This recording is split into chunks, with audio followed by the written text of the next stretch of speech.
कि सुनो सबकी करो मन करो की। मन की। दिल में दर्द भी है जी। और आयोग को लेकर थोड़ी सी खुशी भी है कि आयोग सही से काम कर रहा है। इतनी सारी चीजें, इतने सारे फील्ड्स हैं, बच्चा उनको ओवरलुक करके एक अंधी दौड़ में शामिल हो गया और एक ही एक चीज वो करे जा रहा है और फिर 2 से 3 साल उसके खराब हो जाते इस बार नीट एग्जाम का जो लेवल रहा है वो काफी टफ देखने को मिला। हैं। स्टूडेंट को अपनी क्लियर इमेज उसको देखने को मिल गई कि मेरा बिल्कुल। लेवल क्या है। नमस्कार साथियों, आज मेरे साथ जुड़ चुके हैं शेखावटी ग्रुप ऑफ इंस्टीट्यूशंस के चेयरमैन सर आदरणीय रंजीत सर। और सर, मैं एक बेसिक सा क्वेश्चन, कुछ दिल में दर्द भी है जी।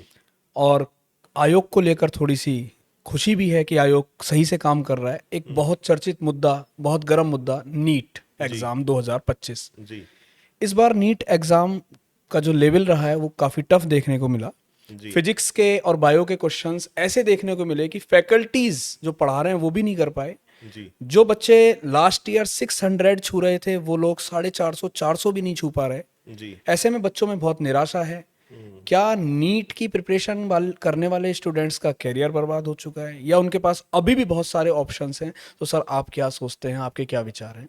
देखिए, जो नीट का एग्जाम है, अपने को ये नहीं बोलना चाहिए कि नीट का एग्जाम एक कम्पिटिटिव एग्जाम्स है। अब कम्पिटिटिव एग्जाम्स का लेवल क्या रहेगा, क्या नहीं रहेगा, ये तो एग्जाम कराने वाली बॉडी के ऊपर डिपेंड करता है। बिल्कुल। पिछले साल नीट के चक्कर में गवर्नमेंट की जो बॉडी थी उसके ऊपर काफ़ी क्वेश्चन मार्क उठे थे।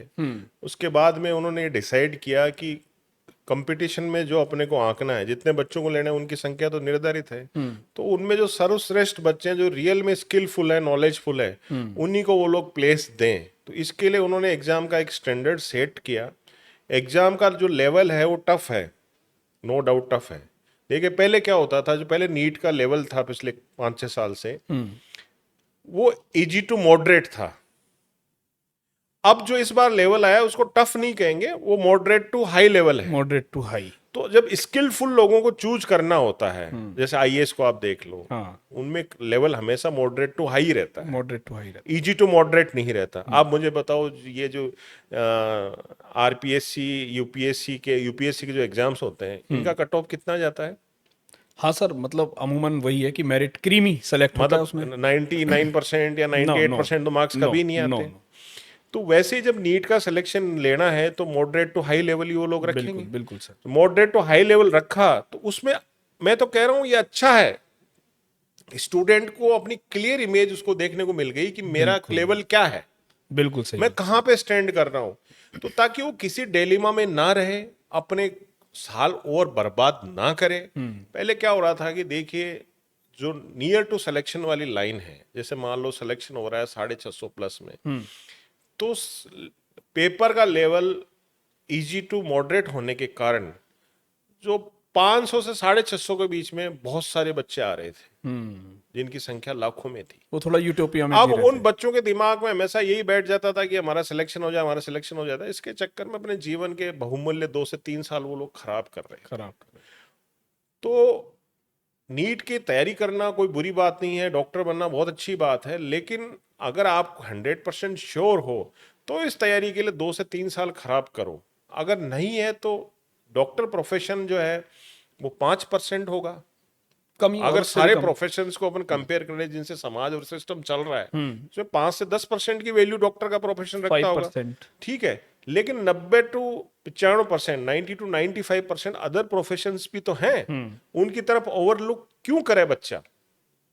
वो ये भी तो देखे कि इसके अलावा भी इतने सारे ऑप्शंस हैं। ये केवल इंडिया की स्थिति है, बाकी जगह तो ऐसा नहीं है। नहीं। आप अब्रॉड में सब जगह देखो, इतनी सारी चीजें, इतने सारे फील्ड्स हैं, बच्चा उनको ओवरलुक करके एक अंधी दौड़ में शामिल हो गया, एक ही एक चीज वो करे जा रहा है और फिर 2 से 3 साल उसके खराब हो जाते हैं। तो मेरा ये मानना है कि नीट में जिस बच्चे को लग रहा है उसका बिल्कुल आईना उसके सामने है, और उसको अगर लग रहा है कि बहुत ज्यादा अच्छा स्कोर उसने नहीं किया है, तो मेरा पर्सनल ये मानना है कि उसकी बहुत दिली इच्छा ही है कि उसको डॉक्टर ही बनना है, या तब तो मेडिकल बात लाइन में। अलग है। लेकिन अगर उसको यह है कि मेरे कोई भी प्रोफेशन हो लेकिन मेरी अच्छी लाइफस्टाइल रहे, तो उसको दूसरे ऑप्शंस की तरफ जरूर विचार करना चाहिए। और जीवन के जो महत्वपूर्ण 2-3 साल है वो इसमें खराब नहीं करने चाहिए, मेरा व्यक्तिगत ये मानना है। नहीं, बिल्कुल सही सोच है सर आपकी, क्योंकि बच्चा 2-3 साल अपने बर्बाद करता है, उसके बाद उसे नेगेटिविटी हाथ लगती है, फिर जो उसकी एनर्जी है, जो गोल्डन टाइम है उसका, आफ्टर 12th उसके सपने होते हैं कॉलेज लाइफ जिएगा, वो उसको कहीं ना कहीं मिस कर देता है और एक कसक मन में रह जाती है कि क्या हुआ, फिर वो उसी चीज़ को सोचता रहता है। जी। सर इसके अलावा अपने पास क्या क्या ऑप्शन हो सकते हैं, जैसे मतलब कोई बच्चा मेडिकल लाइन में ही जाना चाह रहा है।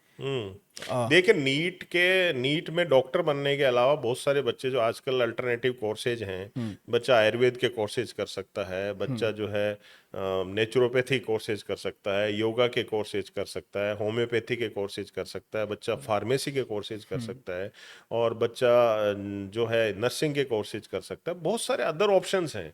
और इनके अलावा आज की तारीख में जो 10+2 के बाद में एक नया ट्रेंड जो आजकल चल रहा है कि बच्चा 10+2 के बाद में सीधा ही गवर्नमेंट जॉब की तैयारी करना शुरू कर देता है। वो ट्रेंड ऐसा है कि अपने ग्रेजुएशन के कोर्सेज वो साथ साथ करता रहता है, और उसके साथ जो एक्स्ट्रा टाइम होता है उसको खराब ना करते हुए जितने भी world, India wise, Rajasthan wise, state wise जो भी वैकेंसीज निकलती है उनकी वो प्रिपरेशन +2 के साथ ही शुरू कर देता है। Degree plus competition, degree plus competition, वो +2 के साथ ही उसकी तैयारी शुरू कर देता है, जिससे जब उसकी डिग्री पूरी हो जाए, जब तक जो आने वाले जितने भी कंपटीशंस हैं एग्जाम्स हैं, उनके लिए वो तैयार हो जाए। जैसे नीट वाले मामले में बच्चा केवल एक स्पेसिफिक डॉक्टर बनने की ही तैयारी कर रहा है, तो अगर उसका डॉक्टर में नहीं हुआ तो फिर वो क्या करेगा, वो किसी लायक नहीं रहेगा। No option. लेकिन जो ये कंपटीशन वाला मॉडल है, कॉलेज प्लस कंपटीशन वाला मॉडल है, उसमें वो जितनी भी वैकेंसीज निकल रही है उन सब के लिए प्रिपेयर कर रहा है। बिल्कुल। तो बच्चे में इसमें क्या निराशा हाथ नहीं लगेगी भाई, एक नहीं तो दूसरा, दूसरा नहीं तीसरा, कोई ना कोई प्रोफेशन में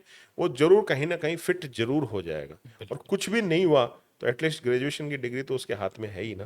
नहीं, अगर मेहनत स्किल्स उसके करेगा एनहांस हो ही गई, और जो स्किलफुल आदमी है उसके लिए आज की तारीख में रोजगार की कोई कमी कमी नहीं है, बिल्कुल सही बात है। और अगर वो मेहनत करेगा अपने पहले ही दिन से, डिग्री के साथ साथ वो गवर्नमेंट एग्जाम्स की या जिस फील्ड में भी वो जाना चाहता है उसकी तैयारी करेगा कंपटीशन की, तो निश्चित रूप से सर उसको उसकी सफलता मेहनत मिलेगी, बेकार नहीं जाएगी। बेकार नहीं अब जाएगी। जैसे किसी ने नीट की तैयारी करी और उसके बाद में उसने नीट में सिलेक्शन नहीं हुआ, जेई की तैयारी की, उसका सिलेक्शन नहीं हुआ, हाँ, तो उसका एग्जैक्ट मतलब तुरंत फायदा उसको किसी चीज में नहीं मिलेगा। वो उसके बजाय अगर वो कंपटीशन की परीक्षा प्रिपेयर करता है हाँ, कंपटीशन के लिए, तो वो बहुत सारी जगह उसकी वो स्किल काम आ जाती है। और अल्टीमेट एम तो आज की डेट में, चाहे मानो चाहे मत मानो, बच्चा एमबीबीएस करके भी कोशिश तो यही करता है सरकारी डॉक्टर सरकारी बनने की। डॉक्टर किसी बन सरकारी जाए। अच्छे हॉस्पिटल में उसका हो जाए, बिल्कुल। तो अल्टीमेटली एमबीबीएस करने के बाद में ही सरकारी नौकरी का ही सपना रहता है। तो बच्चे का, हर पेरेंट्स का पहली प्रायोरिटी आज की तारीख में भी सरकारी जॉब ही है। तो मेरे ख्याल में अदर ऑप्शंस में भी बच्चों को सोचना चाहिए, और ये सब गवर्नमेंट की प्रिपरेशन करें या अदर अल्टरनेटिव मेडिसिन लें। लेकिन समय जिंदगी में क्या होता है, सबसे महत्वपूर्ण समय है। समय लौटाया नहीं जा सकता। बिल्कुल सर। तो जो जैसे आज मान लो कोई बच्चा 3 साल अपने खराब कर रहा है, 3 साल बाद उस फील्ड में एंटर करेगा, तो उसके बाद में वो 3 साल में बहुत कुछ कर सकता है। और अदर फील्ड भी इतने कम्पिटिटिव फील्ड है। आज आप क्या मानते हो, आज एआई रोबोटिक्स के जमाने में जब आने वाले टाइम में ह्यूमन बीइंग के लिए बड़ा चैलेंज आने वाला है, तो समय के साथ अगर टेक्नोलॉजी के लिए अपडेशन नहीं किया इंसान ने, तो पिछड़ जाएगा। क्योंकि सब कुछ अगले 8 से 10 साल में बदलने वाला है, सब कुछ चेंज होने वाला है। तो समय के साथ जो नए नए अपग्रेडेड कोर्स आए, उनकी तरफ सभी पेरेंट्स को और सभी स्टूडेंट्स को गहराई से सोचना चाहिए, समझना चाहिए, और अल्टरनेटिव्स पे भी विचार जरूर करना चाहिए। बिल्कुल सही। सर आपने एक बात कही कि मेडिकल के बाद भी लोग गवर्नमेंट जॉब में जाना चाहते हैं, इसका एक बहुत ही लाइव एग्जांपल रोमन सैनी राजस्थान से ही है, और एमबीबीएस टॉप किया, उसके बाद फिर सिविल सर्विसेज में टॉप किया, और दोनों ही जगह नौकरी ज्वाइन करने के बाद एमबीबीएस किया टॉप करके, वो छोड़ा, देन सिविल में आए, फिर सिविल सेलेक्ट हुए, फिर उसके बाद उस फील्ड को भी छोड़ दिया और अपना बिजनेस शुरू किया। तो ऐसे बहुत सारे लोग होते हैं जो ऑप्शंस ढूंढ लेते हैं, है ना। तो मैं तो सर की बात से बिल्कुल सहमत हूँ कि ऐसे बच्चे जिनका अभी नीट का एग्ज़ाम थोड़ा ख़राब हुआ है, और वो बच्चे किसी और कोर्सेज में, चाहे वो VNYS हो या नर्सिंग के या बी फार्मा जैसे कोर्स में, और अपना मेडिकल लाइन में ही कैरियर बनाना चाहते हैं, तो वो निश्चित रूप से, और साथ ही साथ वो गवर्नमेंट जॉब की प्रिपरेशन भी करना चाहते हैं जो मोस्ट इंपॉर्टेंट रोल प्ले करेगी उनके कैरियर को उज्जवल बनाने के लिए, तो वो Shekhawati group of institution Sikar में विजिट जरूर करें। क्योंकि जब आप विजिट करते हैं तो आपको पता चलता है कि इस कोर्स में क्या कैरियर अपॉर्चुनिटीज़ हैं, किस तरीके से यहाँ के फैकल्टीज़ हमारे साथ आगे बढ़ के हमारा कैरियर सेट कराने में हमारी हेल्प करेंगे। और ये कॉलेज जो एक कहावत है ना जी, कि सुनो सबकी करो मन की, तो सबकी सुनो तो सही। बिल्कुल सही बात। अगर आप एक एक एंगल पे सुनोगे और एक एक चीज देखोगे, तो आपको दिमाग क्लियर नहीं होगा। बिल्कुल तो सही बात किसी है को सर। आगे क्या करना है, वो 10 जगह जाके कैरियर काउंसलिंग जरूर कराए, उसके बाद जो उसको लगता है उसके लिए सही है उसका डिसीजन वो खुद ले, किसी अंधी दौड़ का हिस्सा ना बने। बिल्कुल सही बात है सर। भीड़ का हिस्सा बनने से कभी सॉल्यूशन नहीं होता है। आज तक का ये इतिहास रहा है, जो जिसने भीड़ से हटके डिसीजन लिया वो हमेशा सक्सेसफुल रहा है। बिल्कुल सही बात। क्योंकि देखिए, एजुकेशन, स्टडी, टेक्नोलॉजी, मेडिसिन, ये समय के साथ बहुत बदलते रहते हैं। अब आज की तारीख में जैसे मेडिसिन लाइन भी है तो मैक्सिमम मशीन डिपेंडेंट हो चुकी है। आने वाले टाइम में रोबोटिक्स डिपेंडेंट हो जाएगी, और चीज डिपेंडेंसी हो जाएगी। तो जितना रोल मेडिकल प्रोफेशनल का रहेगा उतना टेक्निकल एक्सपर्ट का बराबर का रोल खड़ा हो जाएगा उसमें। मतलब जितना काम डॉक्टर करेगा उतना उतना टेक्निकल आदमी भी उसमें बराबर इन्वॉल्व हो जाएगा। तो ये सब चीजें जो मिक्स हो जाएंगी सब, तो बच्चों को ये सब चीजें, आज जमाने में क्या चल रहा है, आज से 10 साल बाद क्या आएगा, ये सब चीजें सोच के डिसीजन लेना चाहिए।